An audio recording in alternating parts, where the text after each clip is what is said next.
아침들 든든하게 드셨습니까? 네.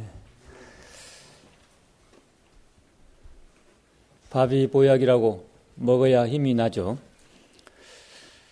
우리가 현재 지금 수도분을 하고 있는데 이 수도분해를 크게 세 단원으로 나누었다고 했습니다.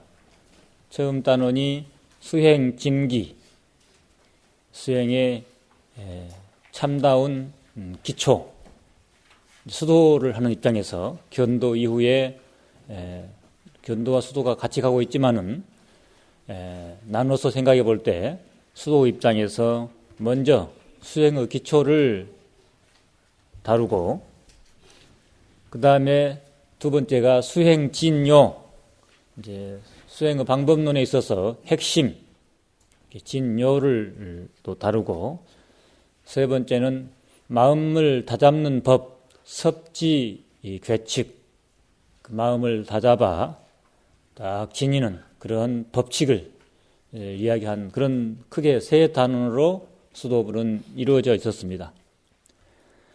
먼저 수행 진기, 수행의 참다운 기초 입장에서 두 가지로 이야기가 됐었죠.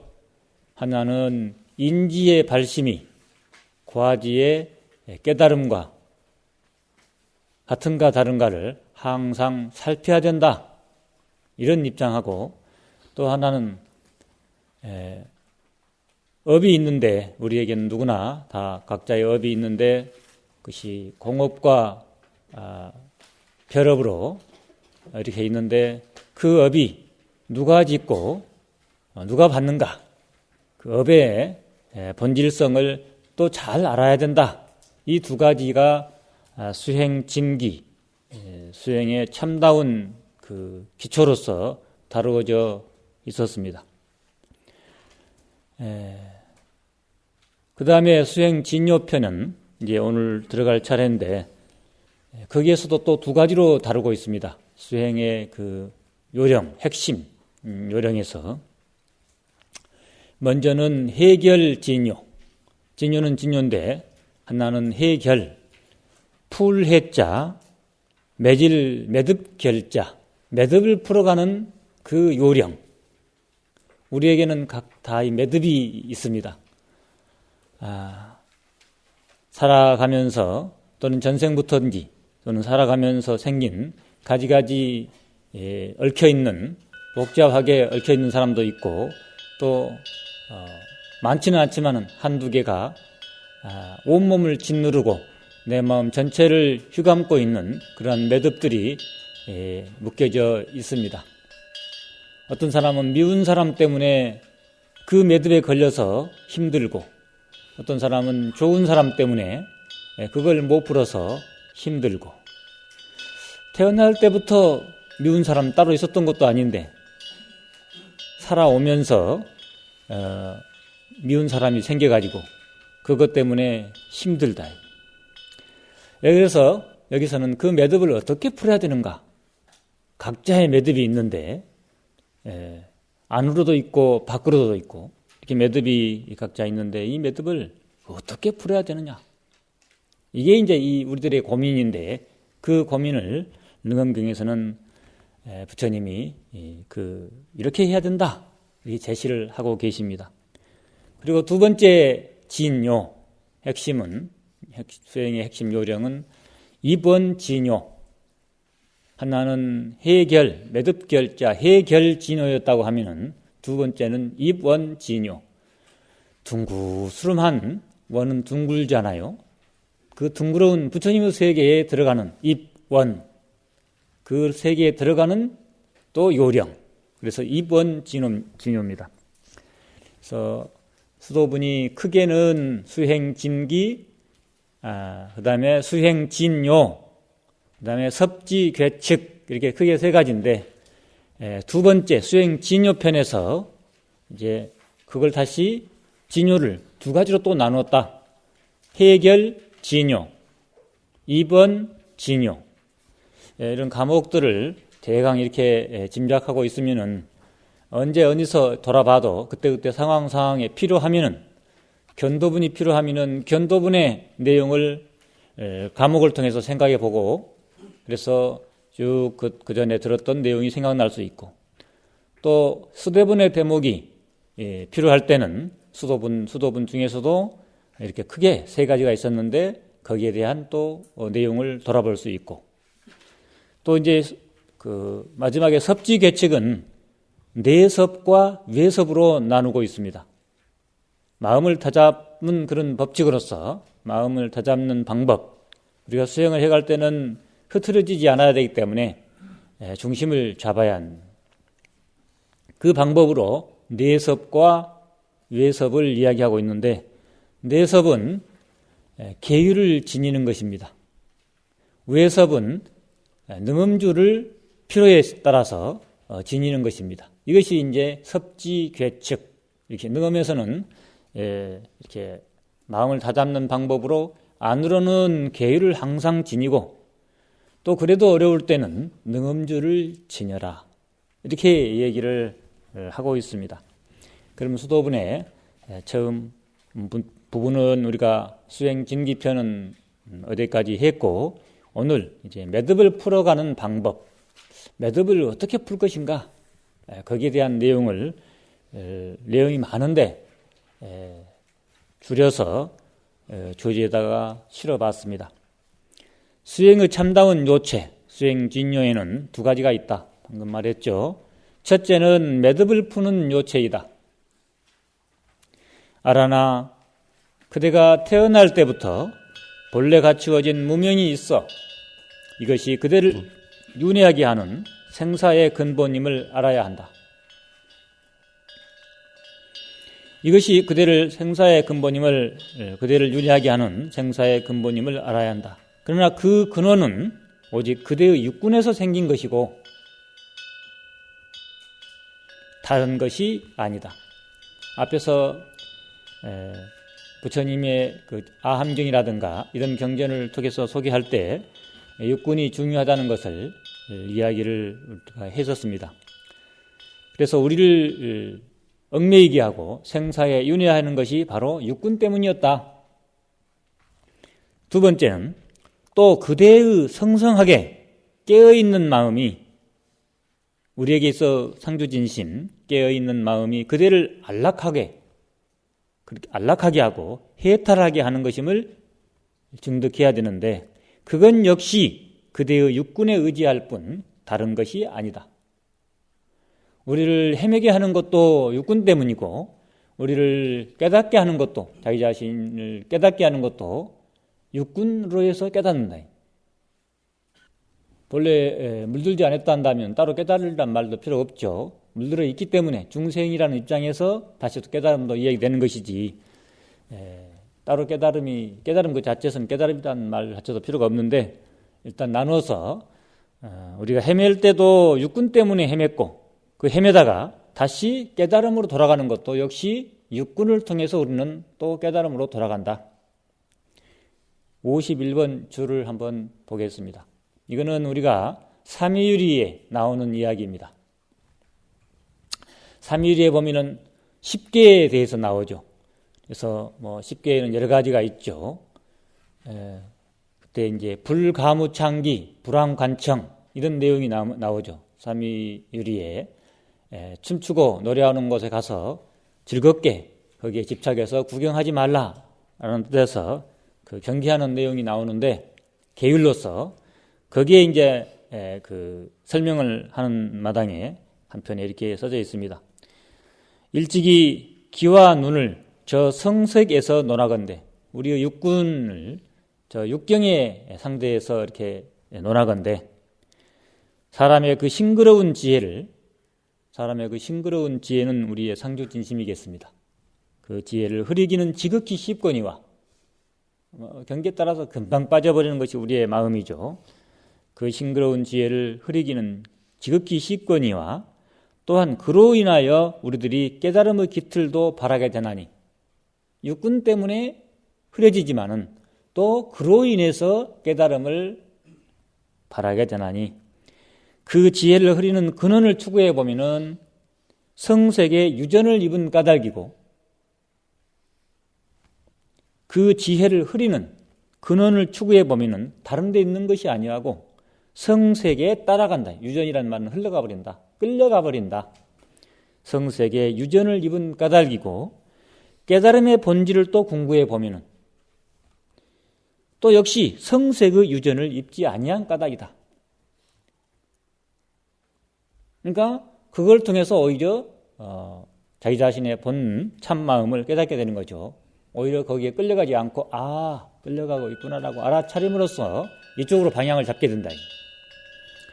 이게 이제 우리가 지나칠 수도 있겠지만은 삼위일위에 너무도 이렇게 큰 법문이 실려져 있습니다.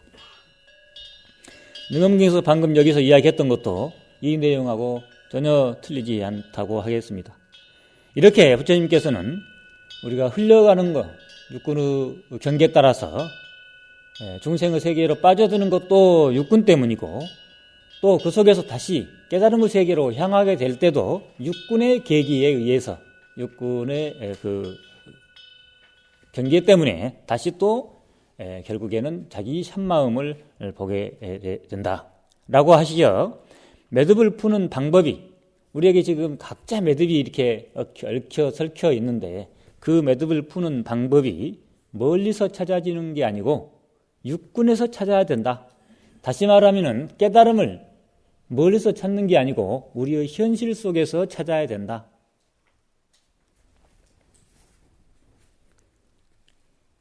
라고 하시어 매듭을 푸는 방법이 바로 이러한 입장, 즉 매듭의 중심에 서서 우리의 현실 속에서 매듭의 중심에 서서 풀어야 함을 강조하신 내용이다. 그럼 매듭의 중심에 선다는 것은 또 구체적으로 무엇인가? 라고 했을 때 52번 줄을 한번 보겠습니다. 매듭의 중심에 선다. 아라니 52번 주. 부처님에게 이러한 미혹이 생기는 것이 저 매듭이 지어진 것과 같다면 아라니 부처님께 물었죠.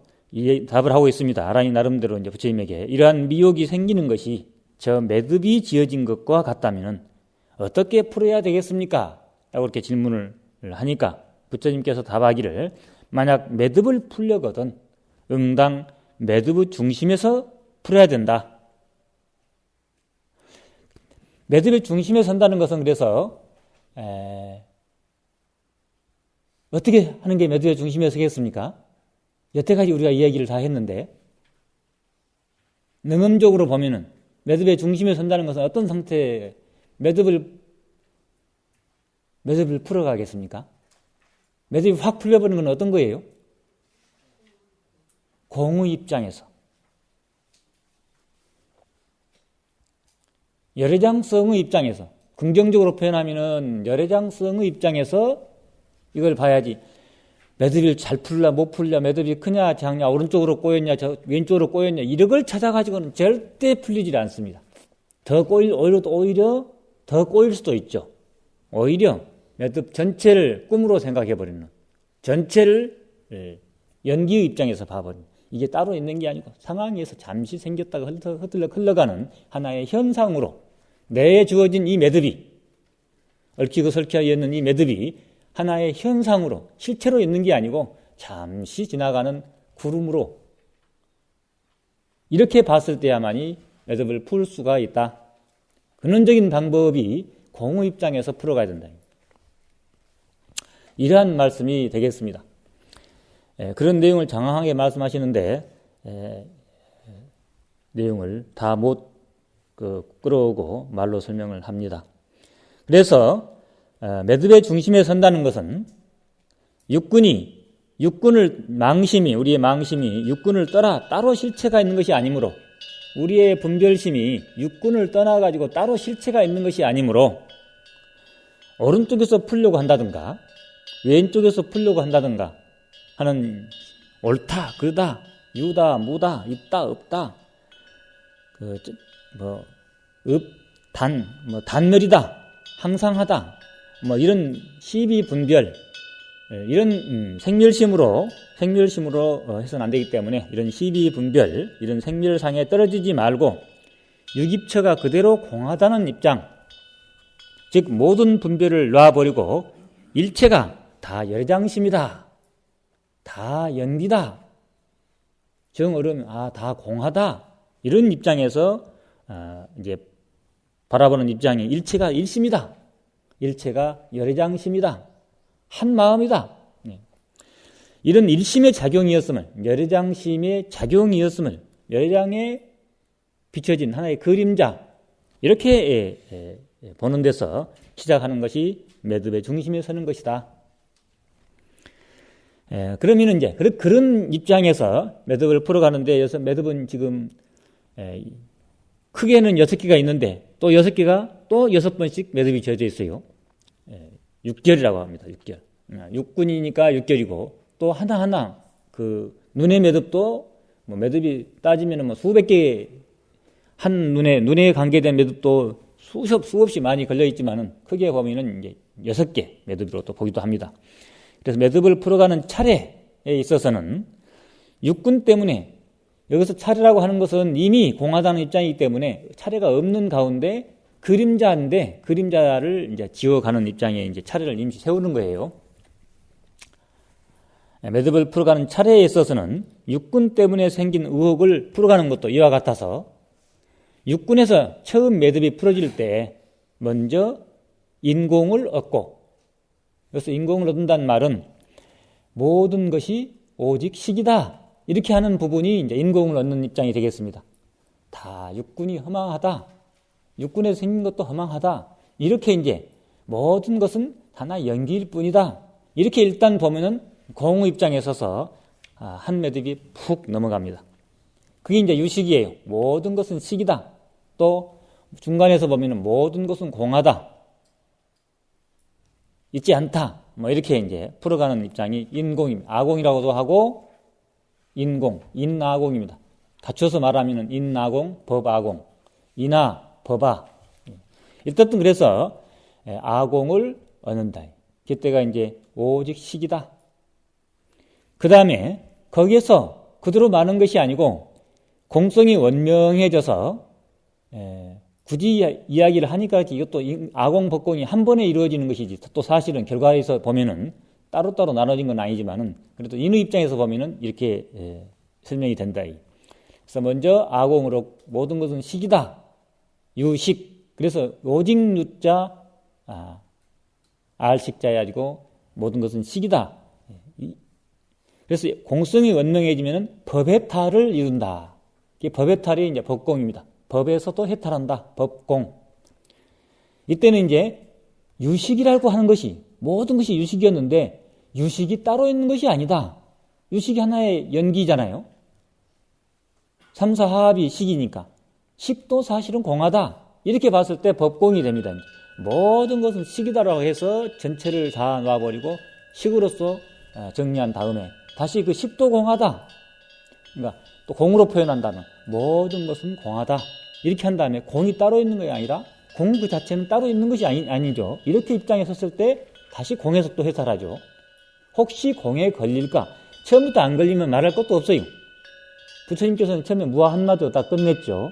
근데 뒤에 또 무화라고 하니까 또 없는데 떨어진다든가, 또는 그걸 긍정적으로 표현하니까 뭐 또 상에 떨어진다든가, 또 공으로 표현하니까 공에 떨어진다든가, 이런 입장을 그러니까 공이라고 해서 법에 집착하는 거죠. 모든 것을 없다 하면서 또 다른 법에 집착한다든가, 이런 것을 이제 털어버리는 것이 이제 법으로부터 해탈. 공으로 인해서 또 다른 생긴 분별심. 모든 것은 공하다고 했을 때 그로 인해서 또 다른 그럼 모든 것은 공하고 아무것도 없는가, 이런 무에 떨어지기도 하고, 모든 것은 공한 가운데 그러면은 열반이 있겠다. 열반에 또 집착한다든가. 그래서 유무 다 그런 모든 것의 집착을 다시 한번 더 벗어나 버린 것이 이제 법의 탈입니다. 대개 소승은 아는 공한데 법은 있다라고 보려고 하는 것이 소승 태도였습니다. 초기 부처님 돌아가시고 한 500년 동안 흐르는 동안에 아는 무하라고 했으니까 아는 공한데 열반의 법은, 우리가 어디에 할 열반의 법은 있다, 집착했었습니다. 그래서 그걸 부정하고 다시 일어난 것이 대승에서 이 아공법공 사상이에요.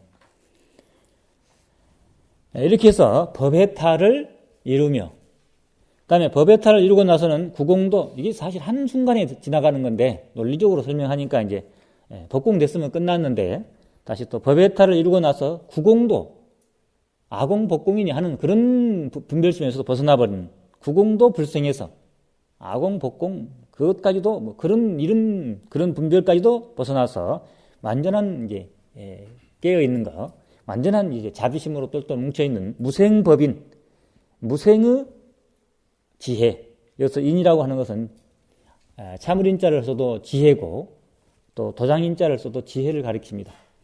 어떤 무생법인 53번 줄을 한번 볼까요? 무생법인을 이룬다 했는데 마음이 무생법인에 든다는 것은 우리 실상인 상주진심의 그 실상인 불생불멸의 마음을 깨닫는 것이다. 번뇌가 맺히는 것이다. 아에 집착함으로 말미암은 것이니 인하가 됐든지 법화가 됐든지 아의 집착으로 말미암은 것이니 아의 집착함이 없어져야 번뇌의 장애를 여의고 인공을 얻게 되는 것이다. 아는 바에 걸박. 처음에는 번뇌는 이제 직접적인 욕심의 대상으로 바깥의 경계에 이제 보통 그 선천적이고 또 후천적인 중생들의 번뇌, 보통 번뇌예요. 이것이 이제 번뇌장이라고 하면은 소지장은 더 근원적인 이제 입장에서 이제 법에 집착한다든가 또는 자아의 저 밑바닥에 있는 자아에 집착한다든가 보통 육식으로 분별했던 것들은 끊어졌는데 저 70, 80 안에서 일어나고 있는 그 법안은 아직 안 끊어졌기 때문에 그거를 소지장이라고 합니다. 소지의 결박이 다 법에 집착함으로 말미암은 것임을 알아. 법에 집착이 없어야 소지의 장애를 여의고 법공을 얻게 되는 것이니 이를 법해탈이라고 부른다. 인공과 인하공, 법하공, 인하공과 법하공을 쌍으로 알아야만 구공이라 부르는 것이고 구공이라는 생각에도 머물지 아니하여 마음이 일어나는 바가 없어야 만 삼매로부터 무생인을 얻게 되는 것이다. 그래서 이걸 이제 수타니파타에서는 이생도 버리고 저생도 버리고 물소의 뿔처럼 혼자서 가라 이런 표현으로 간단히 표현하셨죠. 부처님께서는 이생도 버리고 이생은 보통 뭐 10대, 20대, 어쩌면 30대까지 대개 40대까지도 이생에 집착합니다. 돈 많이 벌어야 되고 명예를 얻어야 되고 등등 이생에 집착하고 또 이제 70, 80 요새는 90도 살고 100살도 사는데 70, 80, 90쯤 되면 이제 다음 생이 걱정됩니다. 죽은 다음에는 뭐 극락세계가 있다 하기도 하고 뭐 지옥도 있다고 하는데 귀하님은 안 가 좋은 데 갔으면 좋겠다. 또 죽을 때 좀 편안하게 죽었으면 좋겠다. 오직 관심이 이제 애들도 다 컸고 오직 관심이 이제 죽는 일에 대한 이제 걱정이에요. 잘 죽어야 되는데 이제 잘 죽어야 된다. 그래서 이제 저생에 대한 집착을 하는 거죠. 그러니까 초년에는 이생에 집착하고 우리 인간의 모습이 말년에는 저생에 집착하다 보니까 항상 현실을 놓쳐요. 지금을 놓쳐버립니다.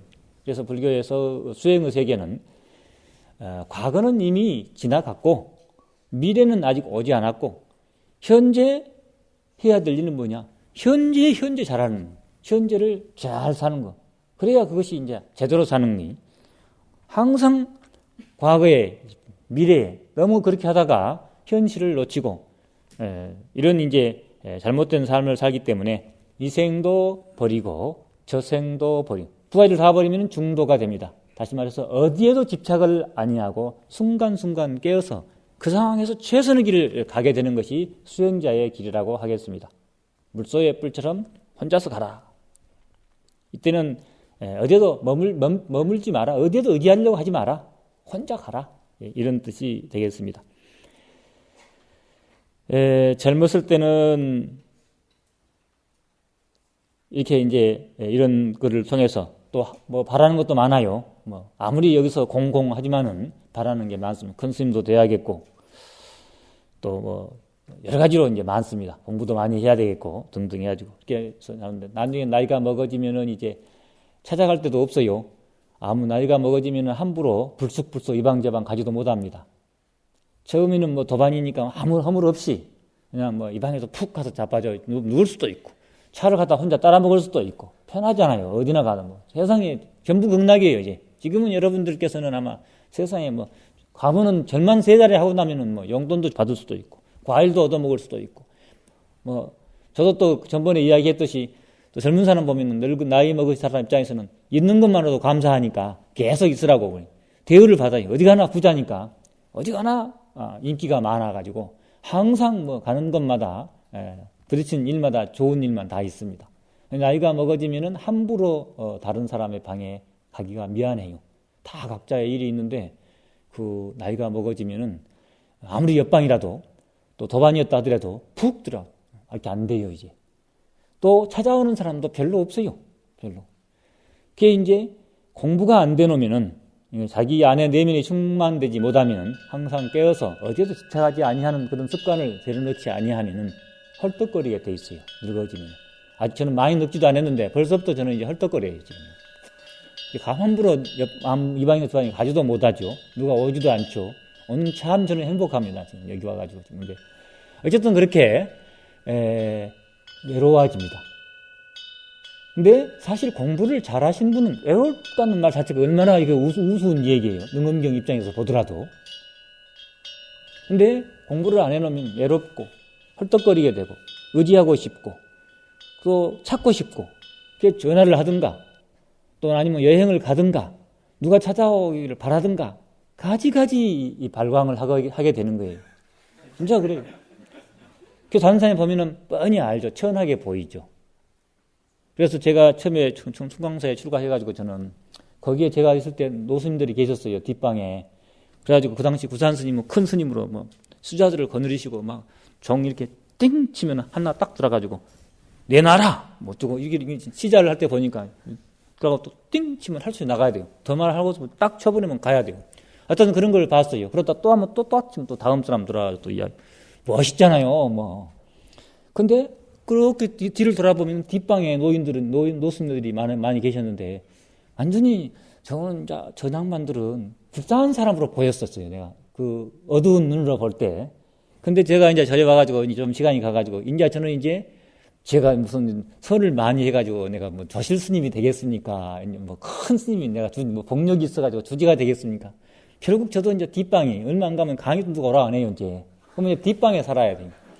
그 내가 그렇게 불쌍해 생각했던 그분들의 모습이 지금 내 모습이 돼버렸어요. 방장에 그러면 우리 정당에 정정 스님이 한 분이지 두 분도 아니잖아요.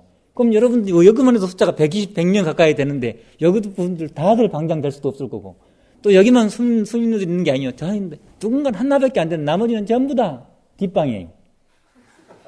진짜 그래요. 여러분들 지금 앞으로 보기에 뭐 내가 뭐 영이 되는 줄 알고 지금 살아가고 있는데 다들 지금 그러잖아요. 뭐 산중에 영이 한나의 산중에 호랑이가 되든지 뭐 정단에 영이 되든지 이렇게 이제 꿈꾸고 이제 하는데 그거는 밖에 또 허상이고 정작 중요한 것은 내 마음에 어디에도 집착하지 아니하는 마음. 이 마음만이 나중에 나를 지켜줍니다. 그래서 이 생도 버리고 저 생도 버리라는 이 중도의 말씀은 어디에도 집착하지 마라. 서장에서 백불사시 100가지 어디에도 100이란 말은 어디에도 불사시 어디에도 집착하지 아니할 때 어디에도 끌려가지 아니할 때 어디에도 생각이 치우치지 아니할 때 그것을 일구라고 표현하고 또 정구라고도 한다 등등 서장에 나오죠. 그 자리를 자꾸 지켜서 이제 습관이 되어가지고 따로 지킬 것도 없이 지켜지는 이렇게 됐을 때 이제 그때부터 수도가 돼요. 거기서는 기우지 마음을 내면 자비심밖에 없어요. 안 내면은 그냥 그 자리 지키고 내면은 자비심이고 그렇게 그래서 수도분은 원력을 키워가는 것이 수도분의 모습입니다. 원력을 키워간다. 그래서 여기서 지금 무생법인이라고 하는 것이 정말 멋있는 세계입니다. 그렇게 자기가 자기 모습을 딱 지키고 있으면 이제 그때는 오히려 거기가 뭐가 있는 줄 알고 아무것도 없는데 있는 줄 알고 막 찾아온다. 신도들도 막 찾아와서 스님 얼굴만 보고도 막 환희심을 내고 또 제자들도 뭐 줄줄이 모이고 이렇게 이제 되어가는 것이 이 능엄 입장에서 볼 때 무생법인의 세계가 바로 그런 세계라고 하겠습니다. 여기까지 해서 해결, 참 경전을 또 한번 쫙 읽으면 또 여러분들이 아침부터 지루하다 싶어 할까 싶어. 어저께도 많이 읽었잖아요. 또 뒤에 또 읽을 것도 많아요. 자꾸 유인물을 나눠주고 있잖아요. 그냥 이거 그냥 간단 몇 장 안 남았는데 끝내버리면 좋겠는데 자꾸 유인물을 나눠주니까 또 읽어야 돼요, 이게. 근데 읽는 내용은 능엄병의 원문입니다. 그래서 여기서는 이 정도로 매듭을 푸는 것은 공의 입장에서 푼다는 것만 얘기하고 이 정도로 하고 이제 이번 진요로 들어가겠습니다.